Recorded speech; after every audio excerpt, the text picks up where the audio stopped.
How to hide chat in Minecraft Bedrock. Now in this quick video, I'm gonna show you the method of hiding your chat feature by playing the Minecraft Bedrock game. This is very simple. So of course, if you head into your home screen, you can go ahead and start the single player, multiplayer, or any camp available.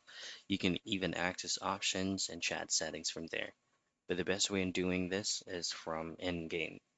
So while you're on Endgame, just simply access your chat box and just simply tap on the gear icon so that you'll be redirected into options or chat settings. From chat settings, just choose on the chat that has the specific settings set on the game, and you will see three options. Now you will see mute all chat, mute emote chat, text to speech for chat. Now, just simply choose on mute all chat and it will automatically be activated into hidden. And that's it. That's how you hide chat in Minecraft Bedrock.